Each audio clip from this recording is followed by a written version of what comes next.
Hi guys, it's Sam and I'm back with another video for lawnfawn. Today I am using Virtual Friends add-on stamps and dies, your Just My Type stamps and dies, You Autumn Know stamps and dies, Bubbles of Joy stamps of dies, and Give It a Whirl template dies, as well as the brick stencil. And here is my cat Sedona, who jumped up right before I was going to start coloring. I am going to start coloring like I do everything by spritzing some water on my craft mat because I'm going to be using Zig Clean Color Real Brush markers. And I'm showing you for the mice, I'm using natural beige, mustard, and brown, mid-brown. And I always start coloring by using my medium shade, using a almost dry, a little bit damp water brush to pull it out, going over it with my darkest shade, pulling that out with my medium shade again, and then finally going over everything with my lightest shade. And that's how I shade my images. I am coloring the mice all the same, so I'm only going to show these two. I forgot to show you the colors for the ears and the cheeks, but then I remembered, and it is pale orange and light carmine for the cheeks and the ears of the mice. I am going to use turquoise green, pale green, and light blue for the bubbles, the bubble bottle. There we go. Light gray for the little cap. No shading on the cap. It's not needed. And then for the label on the bottle, I am using golden yellow and yellow. And I am using the same colors I used for the bubble bottle, for the first bubble wand, the same colors I used for the cheeks and ears for the second bubble wand, and then the same colors I used for the label on the bottle, along with mustard, just to add a little bit extra shading. Now, for the bubbles, you'll see I didn't stamp them in black. I actually stamped them in antique linen distress ink. And now I'm just using only 3 colors to color all of the bubbles. I am using pink, yellow, and turquoise green. And then I'm blending it all out with a lightly damp water brush. Here are the colors: yellow, turquoise green, and pink, as I mentioned. And I wasn't exactly sure how to color them, so for the first one, I went all the way to the edge. For this bubble, I started with leaving a little bit along the edge so I could color it out on both sides.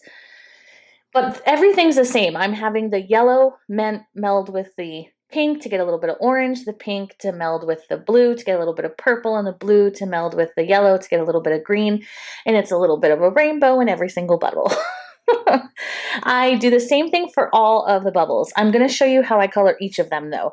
The little ones, it took me, a learning curve. And my bubbles are not perfect, but I was, learning as I was going. This bubble, I decided to do just yellow and pink, and then I was like, I don't like that. So I went back in with my turquoise to add the other color, and I like that much better. My camera stopped recording. I very much apologize, but all of the bubbles were colored the same. For the bubbles here that touch each other, I just had the same color touch where the other bubble touches. So yellow to yellow, blue to blue, etc. And then for these bubbles on the bubble wands, same colors, minimal coloring. Tiny stripes of color. The water brush does all the work to blend this out. And then I'm just using a paper towel to just dab it up.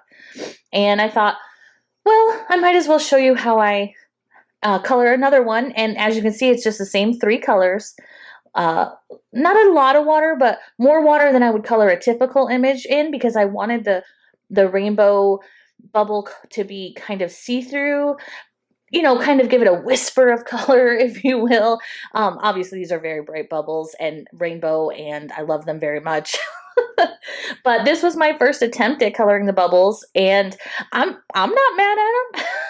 I like how they came out. I did add details with a white gel pen to everything, and that's the coloring. Next, I'm using the Give It a Whirl template. I'm going to attach the big square with the circle in the middle to my white cardstock. It's 80-pound cardstock. And I'm actually using the same colors in Distress inks that I used with my Zig Clean Color Real Brush markers. I'm using picked raspberry, squeezed lemonade, and peacock feathers. Same thing, pink and the yellow to make the orange, pink and the blue to make the purple, and blue and the yellow to make the green. Little bit of a rainbow. It's beautiful. Then I am showing how I use the smaller circle in the Give It a Whirl die set. I die cut it 2 times from 80-pound cardstock, and I'm going to ink blend this in the exact same way that I just did with the template. This took very, very short amount of time because it doesn't have to be perfect. And by this time I'd been rainbowed. I've been doing rainbows the whole time. So it just was like natural. I did use the larger circle and the Give It a Whirl die, and I'm just going to line it up and die cut it out with my die machine. And I'm just making sure that the little slots, the slits that are going to be die cut are in the same basic area on both circles. So kind of where the pink meets the purple a little bit. It didn't have to be perfect because they're both supposed to represent rainbows. No, well, yes, bubbles. But that was what I did. I am also showing you here, I die cut out the little cover that goes on the tab from white cardstock.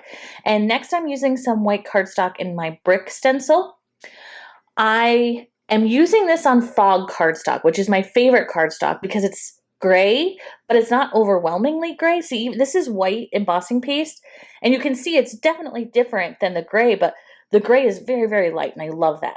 So I used such a super thin layer of white embossing paste, and then I went over it without taking anything off and used the fairy dust embossing paste just to add a little bit of sparkle. I love, love, love, love the texture and color of that.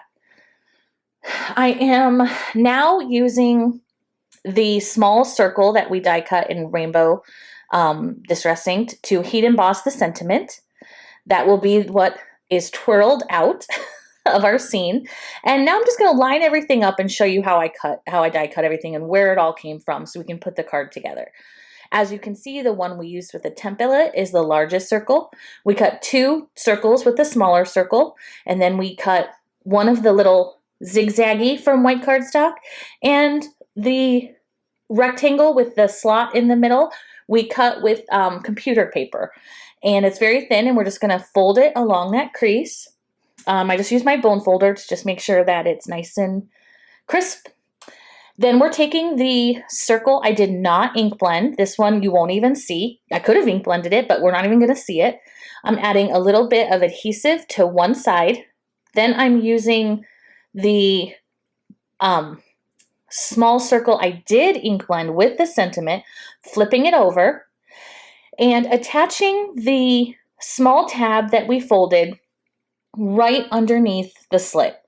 It kind of can be lined up, and I'm just going to fold it on there.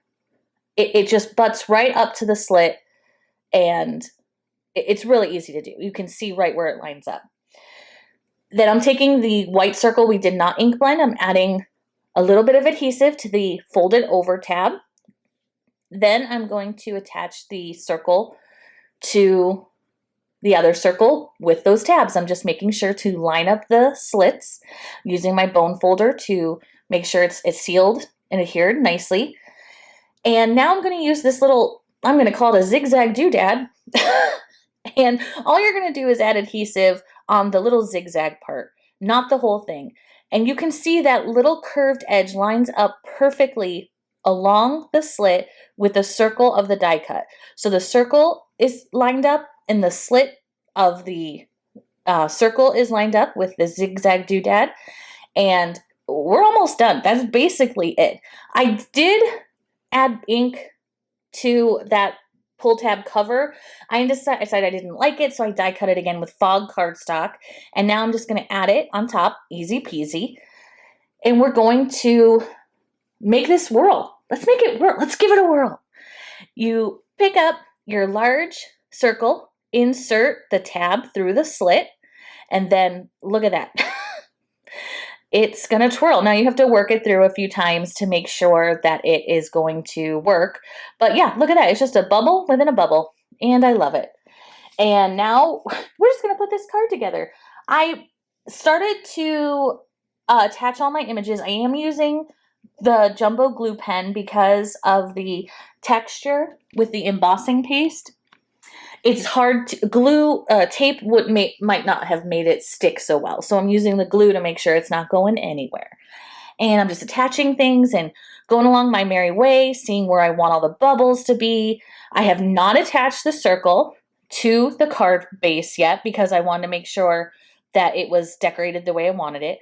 You can see I have a bubble and a couple of the mice are hanging off the white part of the circle a little bit. So those will show when I twirl my card, but I don't mind. And here I'm just showing you how I added my foam adhesive along the perimeter of my Give It a Whirl die.